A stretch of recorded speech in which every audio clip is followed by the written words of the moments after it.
రాష్ట్ర ప్రభుత్వం స్పష్టంగా ఈసారి బడ్జెట్లో గతంలో ఎన్నడూ లేని విధంగా 361 కోట్ల రూపాయలు స్పోర్ట్స్ కోసము మనం కేటాయించడం జరిగింది. ఆటలలో కూడా రాణిస్తే ఉద్యోగాలు వస్తాయి, ఉపాధి వస్తుంది, ఆ కుటుంబానికి గౌరవం పెరుగుతుంది.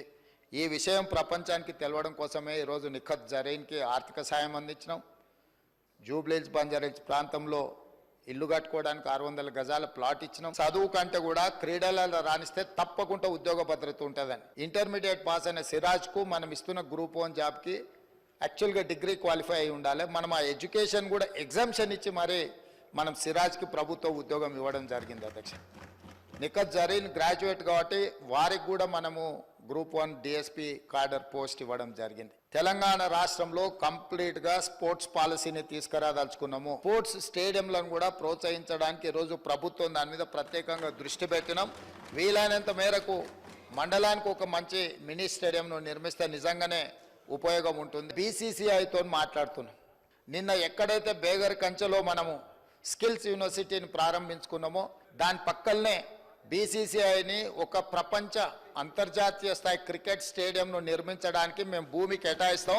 మీరు వచ్చి అక్కడ అద్భుతమైన క్రికెట్ స్టేడియంను నిర్మించండి అని వాళ్ళతో మాట్లాడడం జరిగింది. వాళ్ళు కూడా ముందుకు వచ్చిండ్రు. కాబట్టి ఈ స్పోర్ట్స్ విషయంలో నిధుల కేటాయింపే కాకుండా ప్రత్యేక కార్యాచరణ, ఎందుకంటే క్రీడల పట్ల నాకు ఆసక్తి ఉంది. మీకు అందరు కూడా తెలుసు అధ్యక్ష, ఈ రాష్ట్రము వ్యసనాల నుంచి యువతను బయటికి తీసుకురావాలంటే క్రీడల్ని ప్రోత్సహించాల్సిన బాధ్యత ఈ సభ మీద ఉన్నది. ప్రపంచంలో ఏ క్రీడలు జరిగినా కూడా తెలంగాణలో శిక్షణ పొందిన వాళ్ళు మెడల్స్ తీసుకొచ్చే విధంగా వాళ్లకు శిక్షణ ఇవ్వాలని మేము అనుకుంటున్నాం.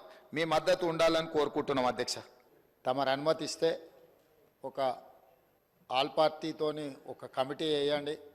రాబోయే శాసనసభ సమావేశాలప్పుడైనా భవిష్యత్తులో ఖచ్చితంగా శాసనసభ్యుల మధ్యలో కూడా క్రీడల పోటీలు, అదేవిధంగా కళాకారుల యొక్క నైపుణ్యాన్ని కూడా ప్రదర్శించడం ద్వారా ఒక రోల్ మోడల్గా మనం ఉండొచ్చు.